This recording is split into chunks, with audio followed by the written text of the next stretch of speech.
Hello, and welcome to Sarasota County Schools. I'm the next in line to get to welcome you to one of the premier education organizations, definitely in the state and arguably in the country. My name is Joe Binswanger, and I'm blessed to be the IT director for Sarasota County Schools. My wife is actually an educator in the district as well, along with my children being students. And way back in the day, I was actually a student in Sarasota County Schools as well. So proud to say that I'm a product of Sarasota County Schools. My mom is also a retired educator in the district. When I first got into education years and years ago, which actually now feels like a lifetime ago, as a first grade teacher, my mom gave me some really sage advice. She said, Joe, as you start your work as a first grade teacher, there are two people on campus that you want to have a great relationship with, and they are the head custodian and the principal's secretary. And she was right with that advice. But if she was giving it to me today, I think she'd add a third person, and that's the tech support on the campus, because so much of what we do today involves technology. Years ago, I saw this quote, and it really stuck with me. Technology is only technology to those that were born before it. And I bring this to you today as a reminder. Our students today have never known life without a smartphone in their pocket. It is normal to them to pick up and video conference with family, friends from anywhere in the country. And the only difference really is from us to them is this is what they've always known. I also saw this infographic, vintage social networking. And really, I think it demonstrates well that technology is really often the same thing we've been doing, but just doing it in a new and different way. And you know, it's kind of fun. The old rotary phone there is Skype, and we in the technology department have a bookshelf full of what at one time was the most cutting edge technology. That with some of it, if I gave it to today's students, they wouldn't even know what to do with it and laugh at it. Remember, as we're going through life and working with our students, this is just what's normal to them. And our job as educators, no matter what our role in the district is to be helping to prepare our students for the world that they are going to be asked to be successful in. And that world is going to have technology in it. And so, as you get ready to start on your journey in Sarasota County Schools, I hope that you'll find ways that you can help our students become not only comfortable, but responsible as well with the technology that's in their hands. Because isn't it better, especially for our high school students, to learn responsible ways to handle technology now in the classroom and on campus, instead of later on in life when they're at their job and it could actually cost them their career? What a wonderful opportunity we have to help this generation of learners learn responsible and effective ways to use technology to help them not only in the classroom and in their education, but also in life. So as we get started acquainting you to Sarasota County Schools, I thought it'd be a little fun to play a numbers game. If you'd like to, write down your answers as I ask these questions, and if you even get remotely close to the right answer, email me after this and let me know, and we'll be sure to send you a prize to your work location for getting these numbers right. So let's look at the first question. Email messages sent to and from Sarasota County Schools on average annually. How many do you think, as an organization, we send and receive each year? You got your guess? That's right, 32.7 million emails. Now I want you to keep that number in mind later on as we talk about this, because it's relevant when we talk about Sunshine Record Law. So next question, web page requests annually. A web page request is anytime an internet browser is open, Chrome, Microsoft Edge, Internet Explorer, whatever that is, on a school district computer on the school district network. How many of those web requests do you think we get each year? You ready for the number? That's right, 14 billion with a B. Students, staff are using these network and technological resources every day in all sorts of ways, which comes up to a great big number. Department of Education data elements transmitted. So this one's a little bit different. Not all of you may be acquainted with it, but let me explain real quick. The Department of Education bases funding and other decisions on data elements that are provided to them for a variety of reasons.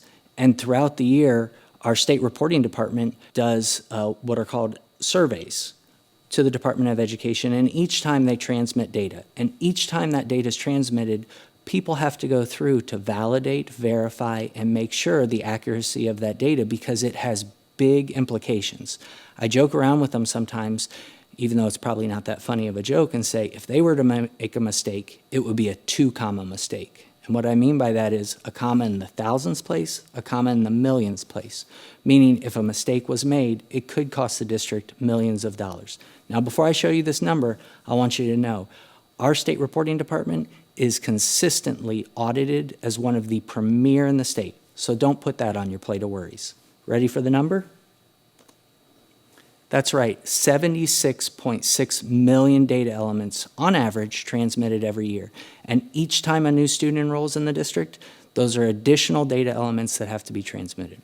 So we have all this stuff happening, but what's it happening on? Well, computing devices, of course, and that's laptops, desktops, tablets, all sorts of different things. How many do we have across our schools and departments? I wonder if you're going to get this one right. Right around 52,500. Think about the amount of support that requires. And who does all of this support? So, what do you think? What's your number? You're looking at these, you're probably thinking thousands. But in reality, we have 108 people across the IT department that are supporting a variety of areas. And areas to include scoreboards on the football fields on Friday night, all the network, cybersecurity, the active panels that you'll see in classrooms, variety of programs, including our student information system, business system, HR, the grade book, the varying computer devices, and all of those things. Now, I want to kind of put this into perspective as well. Of this 108 that you're talking about, we have a tech support. Remember the tech supports I told you about? 1 at every elementary school, in essence 1.5 at all of our middle schools, and 2 at all of our high schools. And that equates to just about 50 tech supports. So about half of the IT staff that's doing all these variety of things are on site on your campus there to support you. Let's take a little deeper look into the IT department. As we look in it, there are 5 key areas that we're going to talk with you today about. 1 being the employee portal. 1, our one-stop shop, MySCS. Kind of think of it like a super Walmart or super Target, wherever you like to shop that you can do everything you need to do. That's what MySCS can provide for you. Our district email, security awareness, and when you have questions with technology and you need help, how do you get it? We're going to look at all of that today. To be here spending this time with me today, you obviously know about the Sarasota County Schools District website because that's how you applied for your job. But it also is a great place to go for any other questions you have as an employee. There are 2 key things that I want to focus on the district website with you today to help you get started in the right way. First is this Find It Fast area that's right there. Searching in it and looking at it is a great time saver to find the resources that you need. But specifically, we're going to look at the Employees tab. On the Employees tab, there's a variety of resources there for your disposal. The way it looks today in my presentation may be different when you go and look because remember, technology is ever changing. But what you're going to want to look for is the employee portal. You log into the employee portal with your A number and password, or your A number and PIN. Your PIN is the last 4 digits of your Social Security number. We do that as a default original password for the employee portal because it's industry best standard. It's also industry best standard that the very first time you log in with your PIN, you go to the left-hand menu and you click Change PIN to a PIN number that is specific to you, not necessarily just something that's the last 4 digits of your social. Why? Because in today's day and age, it's not that difficult for somebody to find your last 4 digits. And this adds a layer of security, which we're going to talk more about later on. Once into the employee portal, there are so many resources there available for you as an employee. Specific ones that I want to cover today are your access to your paycheck stubs. There's actually a paycheck calculator in there if you'd like to see changing your deductions, what that does. Absence certificates, and maybe most importantly, your W-2 form is in the employee portal. I bring that up because as a school district, we do not print paycheck stubs nor W-2 forms. Why? Because they're right there in the employee portal for you. So be sure to remember that when tax time comes, because as a district, we don't print those. So it'll save you a phone call to the payroll department asking where your W-2 is, because it's right there ready for you in the employee portal. While I'm on the employee portal, let me ask you a question. If I came up to you right now and said, would you mind to tell me what bank you bank at, your login information, including username and password? Would you give that to me? I'm thinking not. I mean, I know I look pretty honest and all, but I'm still thinking that's not information you're going to share. I bring that up for this reason. If you share your username and password with anyone, your A number and password, you are in essence giving them access to your banking information, because your banking information is in the employee portal. So it is critically important that you never share your password or your username with another individual, whether in the district or out, because it's the same as giving them banking information. And none of us want to deal with that kind of hassle. While on the employees page, the next area we're going to look at is My SCS, My Sarasota County Schools. And it's that one-stop shop. We often refer to it as single sign-on. So by clicking on that, you'll enter the single sign-on page. This is the same for students and staff. Students log in with their N number and password. Staff log in with their A number and password. Once you log in, it identifies who you are and your role in our organization. Your page will look different than mine because my page is me as the IT director. But if you're a kindergarten teacher, you're going to see tiles or apps that are relevant to you as a kindergarten teacher, different than if you're a high school science teacher or different than if you're a middle school 7th grader. There are a few things that I want to point out to you on this page. First, in the top right is your profile. If I were to click on the drop down, you'd see a setting there where I can customize this to have a look and feel how I want it to be. Second, and maybe most importantly, this search bar at the top is a great place to go when you're looking for an app that you know should be there, but you're just not seeing it that day. Go there and start to search it out. You'll also see notifications pop up at the top of this page when there's important information that either at the district or school level you need to know about. Now, other things that you may notice is this has a lot of look and feel to apps on your phone, and that's on purpose because this resource is available anywhere you go as a single sign-on as long as you have internet access. You're just going to go to my.sarasotacountyschools.net, log in with your credentials, and all these tiles are going to pop up. Now, one of the great things that I like about this is I can actually, and I like to joke around and say, put it to sleep. That's why I've named this folder ZZZ, apps that I don't use as much. And in here, I have about 10 to 11 apps that I don't use that as my role I have access to, so they're available, but I've put them out of the way. You can do that and customize, or you can group your apps with the way that it makes sense to you in folders. So feel free to make this your SarasotaCountySchools.net. There are a couple apps I want to point out real quick with you today. First, Office 365. Every staff member and student in the district has full access to Office 365. Now, there are a number of things that means, but the two that I want to point out to you today is, first, you as a staff member have over 10 gigs worth of cloud storage readily available to you. So do your students.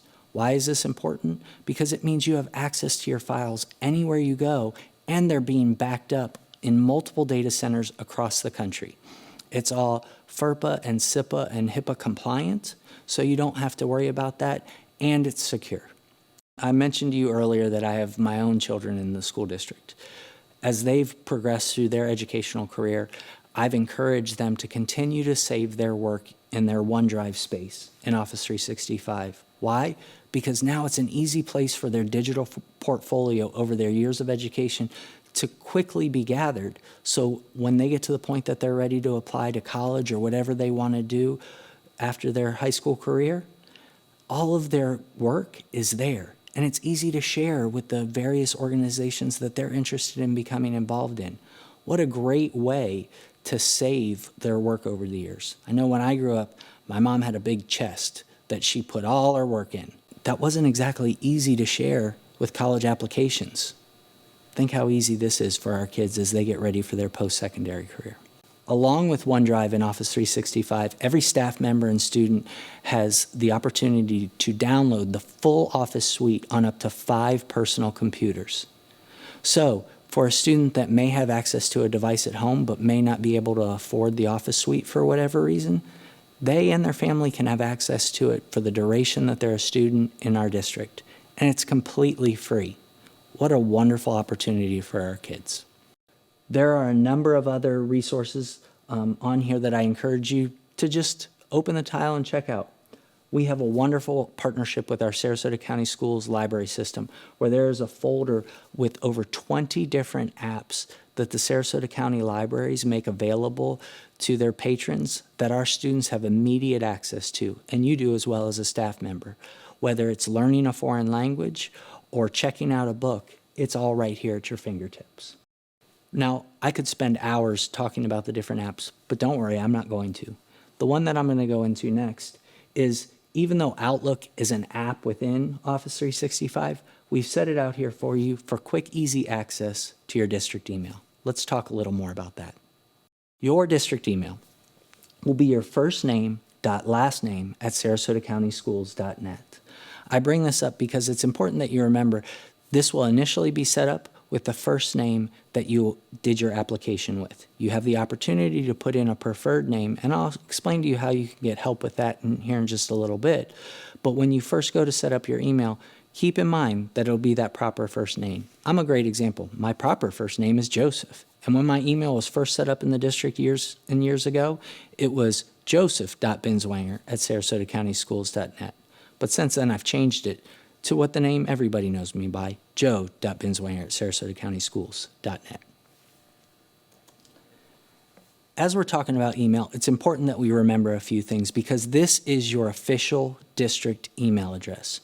Remember how many millions of emails? Do you remember that number? Well, one of the things you need to remember about that is all of those emails are subject to Florida Sunshine Record laws, which means they are full public records. So any email you receive or any email you click send on is archived for 10 years. Now let's clarify this a little bit. I told you way back when I started in education, I started as a first grade teacher. And I had a student at the time, and his name was Johnny, ironically. And the reason I say ironically is because I remember growing up, there were all these silly little Johnny jokes. And the Johnny in my first grade class, in some ways, was similar to that little Johnny in those jokes, in that he, as a student, gave me, as the teacher, an opportunity to think creatively about classroom management every day. If you're not familiar with what I'm kind of inferring to there, it means Johnny was a troublemaker, and he was good at it. Now, I bring that up to you to say, there were days that I was frustrated with Johnny.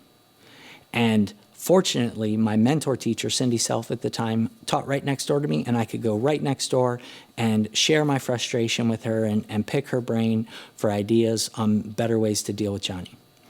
But if Cindy wasn't next door and I was frustrated and I sent an email to Cindy about Johnny and his behavior, depending on the content of the email, would depend if information in it was redacted out. So let me give you some examples. But before I do that, let me make sure you understand what redacted out is. Redacted out means if you've ever watched 60 Minutes or 2020 and they do like a government investigation and they request information from the government and you see that part of it is able to be read and then there are parts that there's blacked out information where you can't read the words, that's redacted out. And certain information is redacted before it's provided as public records. So if I'm writing an email to Cindy talking about Johnny and I say, oh man, Johnny was such a troublemaker today, he got me so upset, he was such a turd, and I click send. And then if Johnny's mom said, you know what, I think Mr. Binswanger doesn't like Johnny. I'd like to see all the emails that have to do with where he's mentioned Johnny's name. She could make that request. That email would come up. All of the information in that email would be viewable to Johnny's mom because it's not student records. It's my opinion.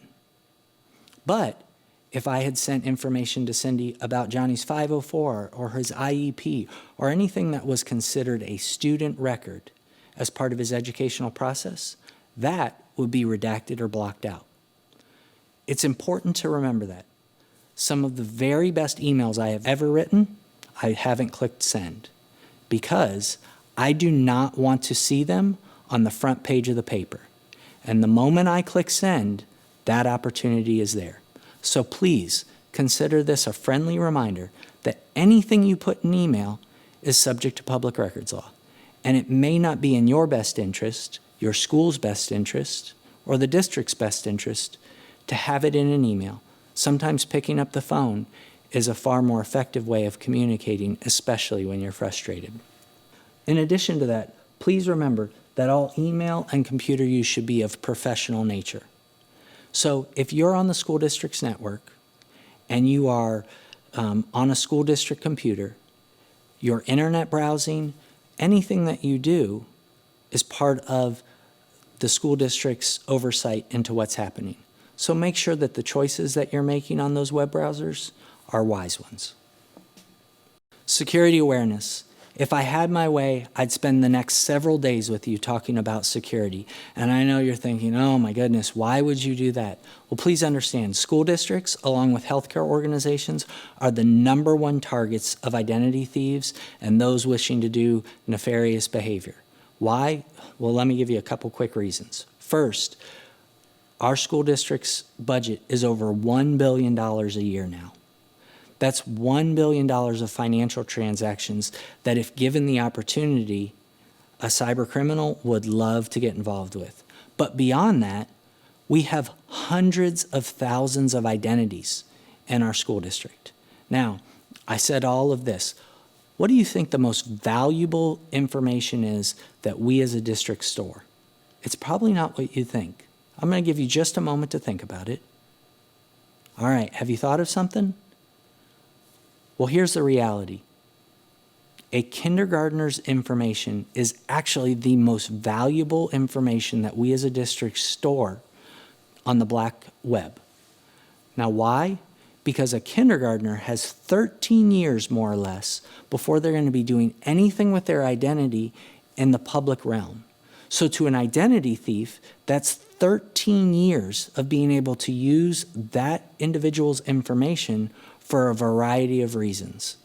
It's crazy, I know, but it's the fact. So whether you're a kindergarten teacher, a bookkeeper, or anyone else inside our organization, keeping track of your information is critically important, which is why passwords is the first thing that we have on the screen.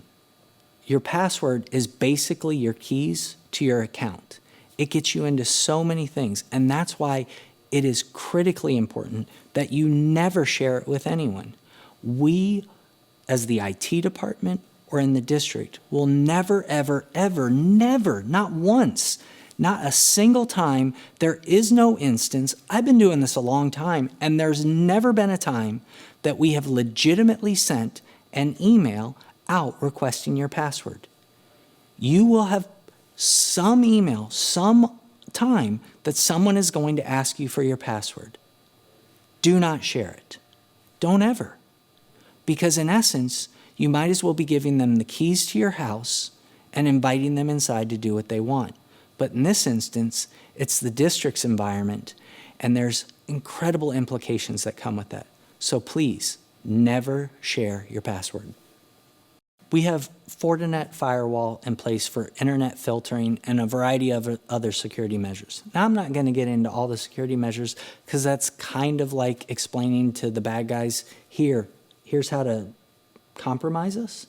But what I do want to do is share with you that as part of this firewall, it allows us to be in compliance with SIPA, which is the Child Internet Protection Act. And by being in compliance with SIPA, it makes us eligible for E-rate funding. And E-rate funding is a FCC, Federal Communications Commission program that allows school districts and libraries to recoup the equivalent of their free and reduced lunch percentage on internet, telephone, bills, which for Sarasota County is usually around 50%. So that means the money that we're paying out in internet, and phone bills and other networking type equipment that we need to purchase every year to provide a robust network allows us to bring that money in, which typically is anywhere from $450,000 to $550,000 a year, which means that's more or less $500,000 that we're able to put back into the district to provide a variety of programs at the school level. It's just a win-win. But beyond that, why do we have internet filtering in place? Because it's the right thing to do. Our students count on us to make sure that we keep them safe at school on a variety of levels. There are so many wonderful resources on the internet, but there are also a number of resources that just aren't good for their eyes and heart. I mentioned to you before I have kids. My little girl, I take keeping her eyes and heart safe very seriously. There are things on the internet I just don't want her to see. When I think of my little girl, I think of all the students that we have in our district and making sure that we keep them safe. So, if the perfect balance of internet filtering is a 5, when I talk to our security team, I ask them to turn it up to 5.5. Why? Because you can always submit a help ticket. I'm going to show you how to do that here in a minute to get a resource unblocked that's currently blocked. But I can't have a student unsee an image or access a resource once they've done it. So as you work in the school district, and if you come upon a resource that comes up that it's currently blocked, you'll see how to put in a help request. But remember those little students out there, and remember that it's our job to keep them safe and make sure they're not seeing things. So please be understanding with us and not frustrated. Phishing emails. This is the #1 way cybercriminals attempt to compromise our network. And what a phishing email is just what it says. And we have a variety of security measures in place, so please understand that. But trying to find that right balance, some phishing emails still come through. And a lot of times they will say, Mr. So-and-so, if you do not click on this link and validate your password in the next 24 hours, your school administrator will be notified. And what they're trying to do there is prey on your fear and anxiety to quickly click on the link and put in your information. And all of a sudden now they've captured it. They are trying to catch you in a moment of weakness. Don't let them catch you. Don't provide that information. And if you're not sure, for those of you that remember the old game show, Who Wants to Be a Millionaire? Use one of your lifelines. Phone a friend. Check with someone you trust. Remember, we have all those on-site people on campus. If you aren't sure who to check with, email me. I am happy to check with you. As Benjamin Franklin once penned years and years ago, an ounce of prevention is worth a pound of cure. Just take 2 seconds and check, but don't fall prey to the bait of the fear and anxiety that these phishing emails potentially create. You'll be so glad you did. And please remember the old saying, if it's too good to be true, it's probably not true, which is another way those fishermen of cyber criminals attempt to trap you. And remember, we will never, ever, ever, ever, ever ask for your password, ever. So we've talked about a variety of technology resources today. There's professional development that happens all year long on all different components of the technology resources that staff have available too, so please check those out in the professional development system. But sometimes things just break, and we need to know how to deal with them. Or sometimes we have requests. And how do we deal with that? Through our help system. You can do that by picking up any district phone and dialing for help, or any outside line, 861-HELP. On the Employees tab, there is the Technology Service Desk link. You can also go to the URL help.sarasotacountyschools.net, send an email to help@sarasotacountyschools.net, And at the end of the day, on every district computer, there's an icon on the desktop, the green easy button for help. Now, here's why it's important that we ask you to do this as opposed to asking one of the school-based tech supports. First, they may not be able to provide the support you need. And let me give you a quick example. If you're having an issue with your telephone, despite the amazing tech supports we have at the school, chances are they're not going to be able to help you with your telephone unless the cord's just unplugged. So what they would have to do is get one of our telephone technicians involved. Well, if you submit the help ticket, it actually goes directly to the telephone technician's queue. So instead of the tech support attempting to play middle person, instead your support request gets right to the person who can help them. Plus, it allows the tech support to focus on the needs of the school. I ask that you would please partner with me in using our help system to make sure that we get you the support you can use as quickly as possible. Thank you for your time today, allowing me to spend a little bit of time with you. If you have any questions, please feel free to email me. I am here to help. All of the IT department is here to help. We consider it our privilege to work as one for the success of all, just like all of us are doing in the district. Thank you. I look forward to seeing the ways that you will impact Sarasota County Schools in a positive, remarkable way. Please take care.